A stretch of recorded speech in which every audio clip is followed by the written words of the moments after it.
दोस्तों, जन्म जन्मांतर से और वर्षों से हम देखते और सुनते आ रहे हैं कि नारियों ने इस देश में अपना नाम बखूबी रोशन किया है, चाहे युद्ध क्षेत्र में हो, चाहे खेल क्षेत्र में हो, चाहे परिवार संभालने के क्षेत्र में हो। हमने कुछ दिन पहले देखा हरमनप्रीत कौर भारतीय क्रिकेट महिला विश्व कप जीती और पूरे देश को गर्व से उन्होंने भर दिया। ऐसा ही खुशी का मौका आया हमारे छोटे शहर गुना में, जब गुना की बेटी हरप्रीत कौर ने सिविल जज 2022 उच्च न्यायालय जबलपुर द्वारा घोषित रिजल्ट में मध्य प्रदेश में द्वितीय स्थान प्राप्त किया। मेरा नाम नंदू है और आप देखना प्रारंभ कर चुके हैं आपका अपना YouTube चैनल दो टूक विद नंदू, और guest in the news room में आज हमारे साथ हैं हरप्रीत कौर परिहार। हरप्रीत जी, आपका हमारे पॉडकास्ट चैनल पे बहुत बहुत स्वागत है। कैसी हैं आप? आपका बहुत बहुत धन्यवाद, आपने मुझे इस प्लेटफॉर्म पे बुलाया नंदू सर, एंड मैं बहुत ही अच्छी हूँ। हरप्रीत जी, ये बताइए आप मुझे कि जो हमें जानकारी मिली उस आधार पे, चूँकि इस विषय की जानकारी हमें भी ज़्यादा नहीं है, मगर समाचार के माध्यम से और लोगों के माध्यम से, कि अब तक की ये सिविल जज की सबसे कठिन परीक्षा थी। क्या ये बात सही है? जहाँ तक मैं बोलूँगी सर, हाँ, ये कहीं हद तक ये बात सही है कि हाँ, ये परीक्षा कठिन तो थी, बट सही स्ट्रैटेजी का अगर इस्तेमाल करें तो मतलब आप क्लियर कर सकते हैं इस एग्ज़ाम को। तो किस रूप में, कैसे कठिन थी? क्वेश्चन कठिन आए थे क्या और दूसरे तरीके से कठिन? तो सर, अगर मैं आपको विस्तार से बताऊं, 2022 से पहले की जो परीक्षाएं होती थी ना, उसमें ऐसा रहता था कि जो मेंस का एग्ज़ाम रहता है हमारा, वो रहता है हमारा 400 मार्क्स का। तो उसमें से कुछ ऐसा पासिंग क्राइटेरिया नहीं था कि इतने मार्क्स हमें लाने ही हैं इस एग्जामिनेशन में, तो कट ऑफ उस हिसाब से बनता था। बट 2022 के बाद से इन्होंने नोटिफिकेशन में ये किया कि इन्होंने सिलेबस में भी चेंज किया और इन्होंने 200 मार्क्स 400 में से कंपलसरी कर दिए। कंपलसरी कर? हाँ जी, तो कंपलसरी कर दिए गए, तो इस वजह से जो स्टूडेंट्स हैं वो सिलेक्शन कम ले पाए मेंस के एग्जामिनेशन में, तो इसीलिए बच्चे कम सेलेक्ट हुए। इस वजह से ये परीक्षा थोड़ी कठिन बनी। अच्छा, हमारे दर्शक वर्ग को ये बताइए कि सिविल जज की परीक्षा में कौन कौन से चरण होते हैं और वहाँ तक व्यक्ति किन परीक्षाओं को पास करके पहुँच सकता है? ये जो सिविल जज की परीक्षा है, किसी हद तक तो ये हम बोल सकते हैं कि यूपीएससी का जो एग्ज़ाम रहता है ना, जैसे वो 3 स्टेजेस में रहता है, सबको पता ही है उस एग्ज़ाम के बारे में। एक प्री रहता है, फिर मेंस का एग्ज़ाम रहता है और फिर इंटरव्यू क्लियर और एलएलबी करने वाले स्टूडेंट ही इस परीक्षा में पार्टिसिपेट कर सकते हैं? हाँ जी, जैसे कि मध्य प्रदेश में पहले ये रूल आया था अभी 2022 में ही, कि या तो आपका 70% मार्क्स हो आपके ग्रेजुएशन में और आपका एक भी बार बैकलॉग ना आया हो, या तो आपने 3 साल वकालत की प्रैक्टिस करी हो, तभी आप इस एग्जामिनेशन के लिए एलिजिबल है। मतलब ग्रेजुएशन की डिग्री होना बहुत कंपलसरी है इसमें। कंपलसरी? हाँ जी। जनरली सर कैसा रहता है कि 12th के बाद या तो 5 ईयर इंटीग्रेटेड कोर्स रहता है जिसमें 2 डिग्रीज होती हैं, बीबीए एलएलबी या बीए एलएलबी का। नहीं तो जनरली बच्चे क्या करते हैं, या तो बीबीए किया या बीए किया, वो 3 साल का रहता है, एंड फिर एलएलबी वो 3 साल का अलग, वो एक 6 साल का कोर्स हो जाता है। तो फिर वैसे ही मैंने 5 ईयर इंटीग्रेटेड कोर्स किया था। तो इसके बाद कैसा, ग्रेजुएशन के बाद मैंने तो डायरेक्टली अपीयर किया, और जैसे कि किसी बच्चे का जैसे 70% मार्क्स नहीं है, तो उसके लिए फिर पहले कंपलसरी है कि वो एडवोकेट की तरह उसने प्रैक्टिस किया हो, उसने नॉलेज गेन करी हो, फिर वो इस एग्ज़ाम को दे। तो आपने ये जो भी ये अर्हताएँ बताई जज की परीक्षा देने के लिए, इसमें से आपने कौन कौन सी परीक्षाएं पास की थी? तो मैंने पहले तो जब नोटिफिकेशन आया था, तो जनरल सी बात है, पहले फॉर्म भरते हैं, फॉर्म भरा, सिलेबस बहुत अच्छे से गो थ्रू किया, क्योंकि सिलेबस में 3 सब्जेक्ट्स जो कि मैंने पहले तैयार नहीं किए थे वो मैंने प्रिपेयर किए। एंड फॉर्म भरने के बाद देन प्री का एग्ज़ाम रहता है। प्री के एग्ज़ाम में 150 मार्क्स का रहता है ये पूरा एग्ज़ाम। 150 मार्क्स में से जितने भी बच्चे जिन्होंने अपीयर हुआ होता है, तो उसके बाद से वो कट ऑफ डिसाइड करते हैं। तो कट ऑफ रहता है, जैसे कि जनरल का कट ऑफ जो था इस बार 150 में से 113 मार्क्स का था। प्री क्लियर करो, प्री क्लियर करने के बाद देन मेंस का एग्जामिनेशन रहता है, वो रिटन एग्जामिनेशन रहता है, तो वो रहता है 400 मार्क्स का, जैसे कि मैंने आपको पहले बताया है। उसके बाद रहता है मेंस क्लियर करने के बाद, अगर आपने वो 200 मार्क्स में आपने क्वालिफाई किया है, उसके बाद रहता है इंटरव्यू का स्टेज। इंटरव्यू का स्टेज रहता है अपना 50 मार्क्स के रहता है इंटरव्यू, उसमें 3 जजेस का पैनल रहता है। एंड उसमें से आपको 20 मार्क्स लाना इंटरव्यू में भी कंपलसरी है, तभी आप जो फाइनल रिजल्ट है, जो मेरिट रैंक रहती है, उसमें आपका नाम आएगा। तो इंटरव्यू के दौरान, इंटरव्यू भी बड़ा कठिन चरण होता है, और इंटरव्यू जीवन में किसी भी क्षेत्र में किसी से भी बात करना हो कठिन होता ही है। आपको ध्यान है कुछ कि इंटरव्यू में आपसे क्या पूछा था, या आपको लगा कि ये मेरे क्वेश्चन का आंसर मैंने इतने प्रभावी तरीके से दिया, शायद इसकी वजह से मुझे इंटरव्यू में ज़्यादा नंबर मिले? देखिए, इसमें कैसा रहता है, मेंस में आपकी वो लीगल नॉलेज तो पूरी चेक कर लेते हैं कि हाँ इस बच्चे को लॉ का तो पूरा आइडिया है। तो इंटरव्यू में जनरली बच्चों को लगता है कि ये लॉ रिलेटेड पूछेंगे, तो वो बहुत सारा लॉ का रिवीजन करते हैं। बट इंटरव्यू में कि मैं यही बोलूँगी, जनरली वो आपकी पर्सनैलिटी चेक करते हैं कि क्या ये बच्चा हमसे बात करने में झिझक रहा है, क्या ये हमसे आंखों में आके देख के बात कर पा रहा है, क्या हम इससे जो क्वेश्चंस पूछ रहे हैं वो इसको कैसे कॉन्फिडेंटली आंसर कर रहा है। ज़रूरी नहीं है कि अपन को सही ही आंसर देना है उस चीज़ का, बट एक कॉन्फिडेंस होता है। और जो क्वेश्चन नहीं आए उसके लिए माफ़ी मांगना, एक होता है ना कि अपन को सामने से उसको बोलना है, एडजस्ट करना है उसको कि हाँ सर हमें ये क्वेश्चन नहीं आता, तो हम उनसे माफ़ी मांगे कि हाँ सर हम ये चीज़ पढ़ेंगे। तो यही कुछ मुझे लगता है कि पर्सनैलिटी ट्रेट्स जो रहते हैं ना इंसान के, वो चेक किए जाते हैं इंटरव्यू में। कोई प्रश्न ऐसा आया आपके सामने कि आपने बड़ी नम्रता से माफ़ी मांग ली हो? हाँ जी, कुछ क्वेश्चंस ऐसे थे जो आउट ऑफ सिलेबस थे, आर्म्स एक्ट से रिलेटेड, जो मुझे नहीं आते थे, तो उनमें मैंने उनसे बोला भी कि सर मुझे इनके बारे में नॉलेज नहीं है, मैं ज़रूर इन विषयों में पढ़ूंगी। तो ये कुछ जगह थी ऐसी जहाँ पे मैंने उनको सॉरी बोला। अच्छा, अन्य क्षेत्र के प्रश्न जैसे खेलकूद वगैरह के हैं, मनोरंजन के क्षेत्र से, इन क्षेत्रों से नहीं पूछे जाते प्रश्न? ज़्यादातर जुडिशरी से ही संबंधित पूछे जाते हैं? नहीं, ऐसा नहीं रहता है। उसमें जो वो इंटरव्यू का जो फॉर्म भरवाते हैं ना, उसमें एक सेक्शन रहता है आपकी हॉबीज़, जिन्होंने आपका चयन में हेल्प किया। तो मैंने उसमें बास्केटबॉल खेलना एंड ब्रिस्क वॉकिंग लिखा था कि मुझे ब्रिस्क वॉकिंग पसंद है, तो मुझसे ब्रिस्क वॉकिंग से रिलेटेड थे क्वेश्चंस उन्होंने पूछे। हॉबीज़ से रिलेटेड क्वेश्चंस वो पूछते हैं, मतलब जैसे कि सामने अपन है, उनने 2-3 लॉ के क्वेश्चंस पूछे, तो उनको लगा कि हाँ भाई इसको लॉ की नॉलेज तो है, तो इसको दूसरी साइड डाइवर्ट करें, एंड फिर वो उससे रिलेटेड क्वेश्चंस पूछते हैं। जैसे मैंने बास्केटबॉल लिखा है, तो हाँ कौन कौन से मध्य प्रदेश में कौन कौन से लोग हैं जिन्होंने अर्जुन अवार्ड जीता है बास्केटबॉल में, कौन कौन सी टीम्स हैं, कौन कौन से जोन्स हैं इसमें बास्केटबॉल के। तो हाँ, इससे रिलेटेड क्वेश्चंस पूछते हैं। उनको हर एरिया का नॉलेज है, वो पूछते हैं हर एक क्वेश्चन आपसे। लॉ एंड हॉबीज से मिक्स ही क्वेश्चंस रहते हैं, ऐसा नहीं है कि ज़्यादा लॉ के रहेंगे या ज़्यादा हॉबीज़ के। वो आपका इंटरेस्ट देखते हैं कि अगर हाँ ये बच्चा लॉ से रिलेटेड ज़्यादा अच्छे से क्वेश्चंस आंसर कर पा रहा है, तो वो पूरा उसमें से डायनेमिक्स चेंज करके तुरंत हॉबीज पे शिफ्ट हो जाते हैं। तो मिक्सअप क्वेश्चंस थे मुझसे। उनका भी उद्देश्य रहता है कहीं ना कहीं हम इसको अटका लें। हाँ जी, उनका यही रहता है कि हम इस बच्चे को ना ओवरऑल चेक करें, ये सिर्फ पढ़ता ही रहता है कि दूसरा भी इंटरेस्ट है इसका। तो जब आप परीक्षा में पास हो गए, पूरी तरीके से रिजल्ट आ गया, तो उसके बाद पता चल जाता है कि इंटरव्यू में मुझे कितने नंबर मिले थे? नहीं, एक्चुअली अभी तक तो मुझे ना ये भी नहीं पता कि मेरे मेंस में कितने हैं और इंटरव्यू में, तो उनके पास जो फॉर्म रहता है उनमें उनको पता रहता है, हमें नहीं पता रहता। हमें थोड़ी देर बाद अभी पता चलेगा। तो मेंस के और इंटरव्यू के मार्क्स कंपाइल्ड मुझे कितने मिले हैं वो मुझे अभी आइडिया नहीं है।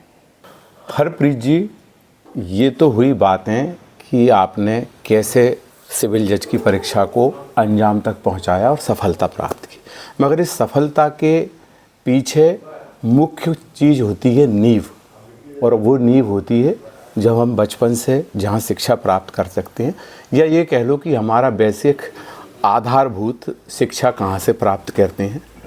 तो उसके बारे में और अपने बचपन के बारे में थोड़ा बताइए कि आपने कहाँ से शिक्षा प्राप्त की, गुना में किन किन स्कूलों से शिक्षा प्राप्त की? तो मैं आपको बताना चाहूँगी कि मैं बहुत ही भाग्यशाली रही हूँ कि मैंने गुना के वन ऑफ द मोस्ट बहुत ही ब्रिलियंट स्कूल से मैंने अपनी शिक्षा प्राप्त करी है, जो कि वंदना कॉन्वेंट स्कूल है। वंदना कॉन्वेंट स्कूल का मेरे इस पूरे फ्यूचर को शेप करने में बहुत ही ज़्यादा योगदान रहा है।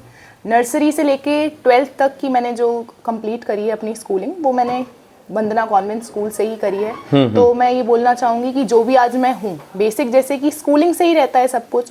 जितना भी मैंने अपना नॉलेज गेन किया, जितना भी मेरा इंटरेस्ट जो इस फील्ड में डेवलप हुआ, वो सारा स्कूल से ही स्टार्ट हुआ, मेरे वंदना कॉन्वेंट स्कूल से ही स्टार्ट हुआ। एंड मेरे टीचर्स का काफ़ी इसमें रोल रहा है मुझे शेप करने में। एनुअल फंक्शंस वगैरह। कोई टीचर ध्यान है? हाँ जी, उनका नाम ध्यान है? हाँ जी। तो बचपन में जब मैं थी तो सिस्टर मैरियट थी उस टाइम पे, वो नर्सरी में पढ़ाती थी। वो काफ़ी मेरी फेवरेट सिस्टर भी थी, उन्होंने काफ़ी हेल्प करी है मेरी। एंड उसके बाद एक रेनू मिस थी, उसके बाद 9th 10th में अरविंद सर थे, वो मैथ्स पढ़ाते थे। मैथ्स मेरी काफ़ी वीक रही उस टाइम पे, तो वो मैथ्स पढ़ाया करते थे। फिर 11th 12th में मैंने पीसीबी चूज़ किया था, तो उस टाइम पे हमारे टीचर थे, भारती मिस थी, सिस्टर प्रीति थी एंड प्रीति मिस थी, सिस्टर पावना थी। ये सारे टीचर्स थे जिनके मुझे नाम याद है, जिन्होंने ये सब अभी संपर्क में है? हाँ जी, मैं जब भी आती हूँ वो ना, तो मैं 1-2 बार वापस 12th पास करने के बाद मैं स्कूल गई थी, तो मैंने इनसे टच में हूँ मैं, तो मिलती रहती हूँ स्कूल जाके। स्कूल कौन नहीं जाता, मतलब एक ऐसा रहता है ना, ऐसी मेमोरी रहती है कि आप कॉलेज कंप्लीट करने के बाद एंड जब आप बहुत आगे पहुंच जाते हो लाइफ में, तो ऐसा लगता है कि हाँ वापस से हम उन दिनों में जाएं। तो स्कूल जाके थोड़ा बहुत अच्छा लगता है कि हाँ हम वापस से जब ग्राउंड को देखते हैं, उन टीचर्स को देखते हैं, उन क्लासेस में उन बच्चों को देखते हैं कि कभी हम भी इन बेंचेस पे बैठ के पढ़ा करते थे इन टीचर्स से, तो काफ़ी अच्छा लगता है।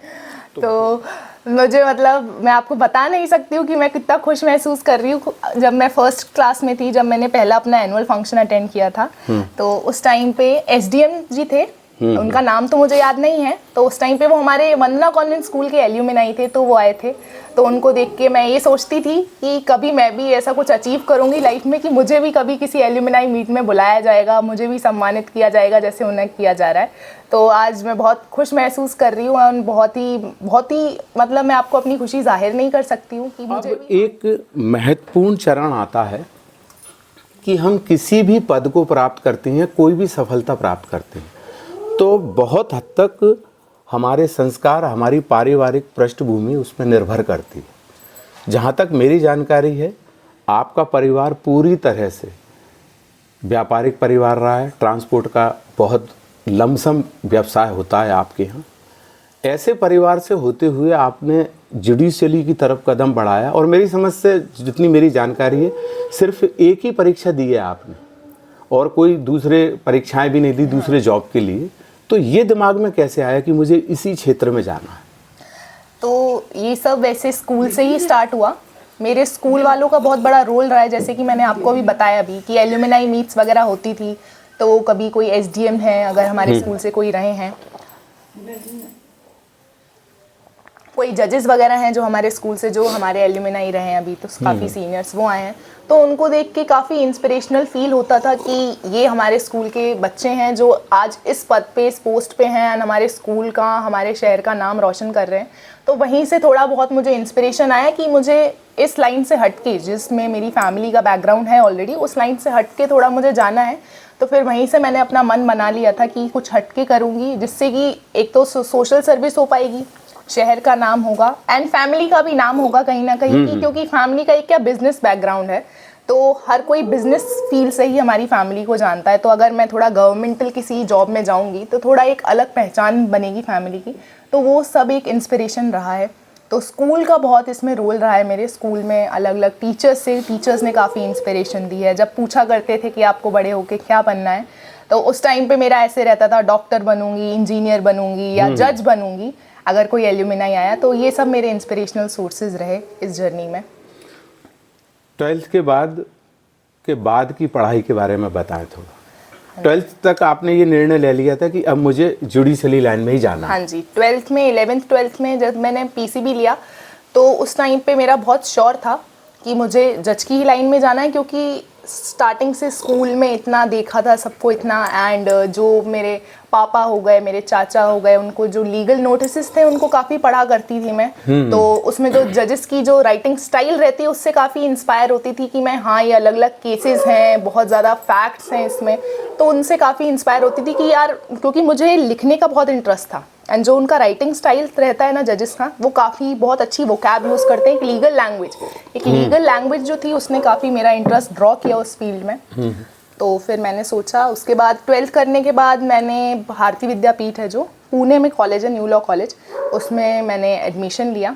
मैंने अपने पिताजी को बोला कि मुझे लॉ की फील्ड में जाना है, तो हमने डिसाइड किए कौन कौन से कॉलेजेस हैं, फिर हमने भारतीय विद्यापीठ में एडमिशन लिया। उसके बाद मैंने वहीं से 5 तो ये कॉलेज का सिलेक्शन आपने खुद ने, आपके पापा या चाचा तो उस बैकग्राउंड के थे नहीं, तो किस जगह मुझे हायर एजुकेशन के लिए जाना है, ये सब आप ही ने चुना? ये मतलब मैंने अपने जो सीनियर्स थे, कुछ मैं सीनियर्स में भी टच से थी हमारे ही कॉलेज के, जो कि हमारे ही स्कूल में भी थे, जो भारतीय विद्यापीठ से ही कर रहे थे, तो उन्होंने ही बताया था कि कॉलेज काफ़ी अच्छा है, कॉलेज का एंट्रेंस एग्ज़ाम होता है, आप क्लियर करो, उसके बाद आपको देते हैं एडमिशन, एंड 5 इयर्स का कोर्स रहता है। वहाँ पे फैकल्टीज़ काफ़ी अच्छी हैं, काफ़ी डीपली आपको लॉ की नॉलेज मिलती है, इंटर्नशिप्स वगैरह कराई जाती हैं।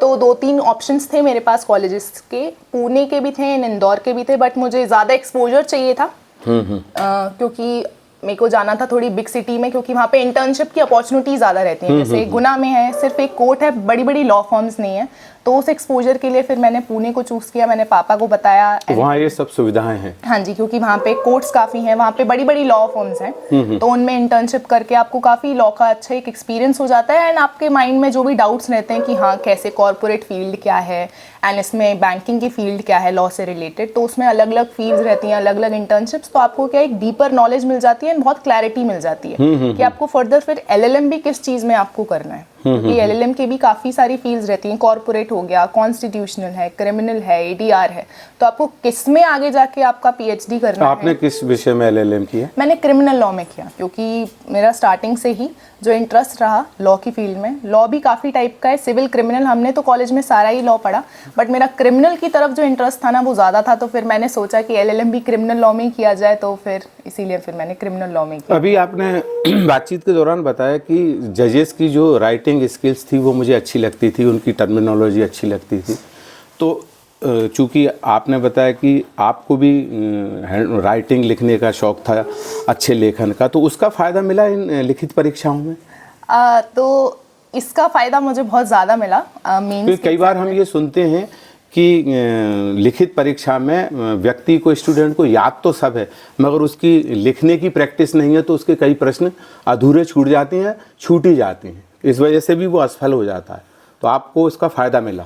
हाँ जी, मैं ये बोलूँगी मुझे इसका काफ़ी फ़ायदा मिला, क्योंकि स्कूल में ही हमारे ना काफ़ी कॉम्पिटिशन्स होते हैं, फास्ट राइटिंग कॉम्पिटिशन या राइटिंग कॉम्पिटिशन्स, तो स्कूल से ही मुझे क्या आदत पड़ गई थी जल्दी लिखने की, तेज़ लिखने की, एंड मेरी एक हैंड राइटिंग काफ़ी अच्छी रही, तो स्कूल से इस चीज़ का फ़ायदा मिला ही मुझे इन कॉम्पिटिशन्स का। एंड कॉलेज में भी जैसे वो लोग आंसर राइटिंग सिखाते हैं आपको, तो आंसर राइटिंग मेरी कॉलेज से भी और फिर अच्छी हो गई। तो मेंस में क्योंकि टाइम बहुत लिमिटेड रहता है, एक क्वेश्चन का आंसर काफ़ी बड़ा रहता है, 10-10 पेज का, 20-20 पेज का आंसर आपको एक क्वेश्चन के लिए लिखना रहता है, तो आता तो सबको है। मेन फैक्टर जो डिसाइडिंग फैक्टर हो जाता है वो ये होता है कि आप कितनी जल्दी उस चीज़ को लिख पा रहे हैं। आप अगर रुक गए कहीं पे और आप घड़ी देखने लग गए, मतलब आपने 1 मिनट पीछे हो गए हो आप सामने वाले इंसान से, तो इसमें फिर मेरी राइटिंग स्पीड का मुझे काफ़ी फ़ायदा मिला, मेरी हैंड राइटिंग का काफ़ी फ़ायदा मिला, तो इसी वजह से मुझे लगता है कि हाँ मेंस में ये एक डिसाइडिंग फैक्टर रहा मेरे लिए कि मेरी स्पीड अच्छी थी, मेरी हैंड राइटिंग अच्छी थी, तो शायद मार्किंग में थोड़ा बहुत मुझे प्रिविलेज मिला होगा बाकी स्टूडेंट से।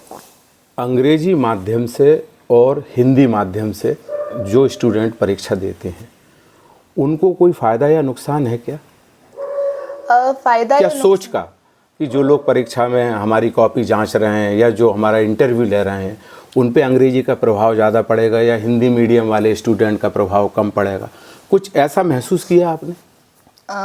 एक्चुअली इसमें कैसा रहता है कि जब ग्रेजुएशन हम करते हैं तो कुछ बच्चों का मीडियम ग्रेजुएशन का हिंदी रहता है, तो उनकी हिंदी पे कमांड ज़्यादा अच्छी रहती है। अब मैं स्कूलिंग में भी इंग्लिश में ज़्यादा वो लोग पढ़ाते थे, एंड देन फिर मेरा कॉलेज में जो मीडियम रहा ग्रेजुएशन का वो पूरा इंग्लिश का ही रहा, तो इसीलिए फिर मैंने इंग्लिश मीडियम ही चूज़ किया। इसमें मैं बोलूँगी फ़ायदा या नुकसान तो नहीं होता है कि आपने इंग्लिश लिया है या हिंदी लिया है एक मीडियम, बट ये रहता है कि हिंदी में एक रहता है लीगल जो टर्मिनोलॉजी है ना, वो एक हर बच्चे को हर एक शब्द का हिंदी का मतलब नहीं पता, तो वहाँ पे जो एक हिंदी का स्टूडेंट है ना वो थोड़ा पीछे हो जाता है। लीगल टर्मिनोलॉजी, क्योंकि आज 2 ही भाषाएं हैं, हिंदी एंड इंग्लिश। इंग्लिश तो हर एक को आती है, कोई भी आप सेंटेंस लिख सकते हो, लीगल टर्मिनोलॉजी नहीं भी आती आपको तो एक आप जनरली वर्ड लिख सकते हो जो कि उससे मैच कर पाए, पर हिंदी में आपको एग्जैक्ट वही लिखना पड़ेगा, तो वहाँ थोड़ा सा मुझे लगता है कि जो एक लीगल टर्मिनोलॉजी का जो डिसबेनिफिट हम बोल सकते हैं वो हो सकता है हिंदी वाले बच्चे को। एंड इंटरव्यू के मीडियम में तो वो लोग सामने से पूछते ही हैं कि आप किस में कंफर्टेबल हैं, आपका मीडियम हिंदी है या इंग्लिश, तो अगर आप उनको बोल दें कि हमारा हिंदी मीडियम है तो फिर वो हिंदी में ही कंटिन्यू करते हैं इंटरव्यू। हरप्रीत जी, जितनी मेरी जानकारी है, गुना में जयस्तंभ चौराहे पे एक विष्णु मंदिर है और वहाँ नियमित आने वाले भक्त बताते हैं कि वीर जी, यानी आपके पापा को लोग सम्मान से और प्यार से वीर जी बुलाते हैं, कि वीर जी और उनकी मिसेज प्रतिदिन लगभग 15-20 सालों से उस मंदिर पे सुबह दर्शन करने के लिए आते हैं, चाहे मौसम कैसा ही रहे। और उनकी साथ में उनकी बेटी भी आती है। तो जब आप अपने पापा मम्मी के साथ उस मंदिर में जाती हो और स्तुति गान करती हो, भगवान से प्रार्थना करती हो, तो उस दौरान आपको लगता है कि वो कोई आपको ताकत प्रदान करते थे, या आपने प्रेयर करते समय उनसे कुछ मांगा था कि भगवान मुझे मेरे इस लक्ष्य में सफलता दे? तो मैं यही बोलना चाहूँगी आपसे कि भगवान का ही ज़्यादा रोल है इसमें। अपन तो मेहनत कर सकते हैं, बट एक होता है ना, एक लक फैक्टर भी होता है इंसान का, एक आशीर्वाद भी होता है भगवान का। तो मैं ये मानूंगी कि मेरी मेहनत तो रही, मेरे पेरेंट्स की मेहनत काफ़ी रही, बट एक जो आशीर्वाद रहा वो भगवान का ज़्यादा रहा। इस उम्र में भगवान के प्रति लगाव कम देखा जाता है, इसलिए मैं पूछ रहा हूँ। क्योंकि जैसे मेरे मम्मी पापा को देखते हुए आपके मन में ये आस्था जन्म ली? हाँ जी, जैसे आपने बोला मेरे माता पिता जाते ही हैं, तो इन्होंने ही मुझे काफ़ी बार स्टार्टिंग में, जब मैं छोटी थी, ये मुझे साथ में लेके जाया करते थे, तो तब से ही मेरा थोड़ा था रुझान कि हाँ मैं धार्मिक तो थी, मेरे पेरेंट्स को देखते हुए तो धार्मिक तो मैं थी। तो फिर तब से ही मैंने, जब भी मैं गुना में रहती थी तो मैंने इनके साथ ही मंदिर जाना स्टार्ट किया। यानी एक सही में मैंने अनुभव किया कि आप जब मंदिर में जाते हैं, भगवान को देखते हैं, एक प्रसन्नता जो आती है ना आपके फेस पे, एंड काफ़ी शांति जो महसूस करना कि हाँ सब सही है। अगर आपका मन खराब भी है, आप सुबह अगर डेली मंदिर जा रहे हैं ना, तो मतलब आपका पूरा दिन अच्छा जाएगा। और ये मैंने एक्सपीरियंस किया है रियल लाइफ में। तो मैं बोलूँगी हाँ जी कि भगवान का रोल तो है। मम्मी पापा तो निश्चित रूप से बच्चे की सफलता पे सबसे ज़्यादा खुश होती हैं, और यहाँ मुझे ये भी नहीं पूछना चाहिए कि आपकी सफलता में आपकी माँ का रोल ज़्यादा है कि पापा का रोल ज़्यादा है। फिर भी मैं हमारे दर्शकों के लिए जानना चाहूँगा कि परिवार में किसने आपको सबसे ज़्यादा सपोर्ट किया? तो जैसे कि आपने बोला ही, मेरे पेरेंट्स दोनों ने, मेरे मम्मी ने भी, मेरे पापा ने भी, इवन दो जो मेरा छोटा भाई है, इन तीनों का ये कंट्रीब्यूटेड रोल रहा है। पापा ने अपनी साइड से जो पापा की ड्यूटीज हैं वो बहुत अच्छे से फुलफिल करी सारी। अच्छे कॉलेज में एडमिशन दिलाना, कभी भी किसी चीज़ की कमी ना होने देना। फाइनेंशियली मुझे कोई ऐसा नहीं था, कभी मुझे जॉब के लिए प्रेशराइज नहीं किया पापा ने कि आपको जॉब करनी है या आपको कमाना है। तो उस साइड से मैं काफ़ी ब्लेस्ड रही पापा की साइड से। मम्मी की साइड से हमेशा मुझे टाइमली सब मिला। मम्मी ने मेरे पूरे न्यूट्रिशन का काफ़ी ध्यान रखा है कि इसको टाइमली खाना दें, टाइमली इसको खाना देना, टाइमली मुझे उठाना, टाइमली मेरे को सोने को बोलना। तो वो मम्मी का रोल रहा। एंड भाई का रोल रहा है मेरा थोड़ा बहुत एंटरटेनमेंट करने में। जैसे कि बोर हो जाता है इंसान पूरे दिन पढ़ पढ़ के, तो मेरे भाई ने काफ़ी मेरी हेल्प करी, मेरे को इधर उधर थोड़ा ड्राइव पे ले जाना या मेरे को गाने वाने सुना देना। तो तीनों का एक अपने अपने हिसाब से तीनों को कंट्रीब्यूटेड रोल है, तीनों का इक्वली रोल है मेरी जर्नी में। गुना के जो बच्चे आपको देखकर खुद सफल होना चाहते हैं, या जुडिशरी लाइन में या किसी और लाइन में जाना चाहते हैं, उनको क्या संदेश देना चाहेंगे? उनको मैं यही संदेश देना चाहती हूँ कि द मोमेंट वो कॉलेज ज्वाइन करते हैं, तभी से वो अपना माइंड एकदम क्लियर रखें। क्योंकि 5 साल का कोर्स है, 5 साल का, एंड अब तो और उसमें 3 साल का ऐसा हो गया है कि 3 साल की आपको पहले वकालत करनी है, तो 8 साल का एक लंबा गैप है। तो बिल्कुल भी टाइम वेस्ट ना करें। अगर आपको जुडिशरी की लाइन में जाना है तो स्कूल वाला जो सिलेबस है, उसके बाद जो कॉलेज में जो पढ़ाते हैं वो जो बेयर एक्ट्स हैं, जो सिलेबस वही सेम इसी में आता है। लॉ थोड़े ऊपर नीचे हो जाते हैं हर स्टेट के। और ये 10-10, 12-12, 15-15 घंटे पढ़ाई का प्रेशर जो हम सुनते हैं, देखते हैं, कोटा में बच्चे कई बार अप्रिय स्थिति से जूझते हैं, ये सब होता है क्या? इतना प्रेशर होता है क्या? एक्चुअली मैं इतना पढ़ना पड़ता है क्या? एक्चुअली मैं बोलूँगी कि वो डिपेंड करता है। हार्ड वर्क और स्मार्ट वर्क दोनों होना चाहिए। आपको पता होना चाहिए कि आपको पढ़ना क्या है, और अगर जब आपको पता चल गया कि आपको पढ़ना क्या है, उस पर एक कमांड होना। आपको पता होना चाहिए कि हाँ इस चीज़ में ये लिखा हुआ है, इस पेज पे ये लिखा हुआ है। आपको जितना रिवीजन हो सके ना, एक ही बुक का मैं तो ये बोलूँगी 100 बार रिवीजन करो।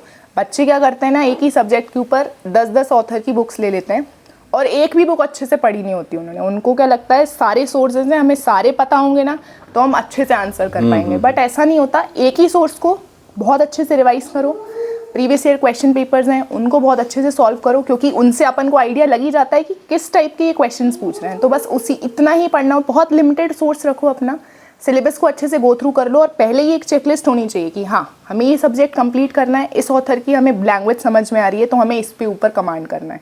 10 ऑथर्स की बुक्स नहीं लेनी है।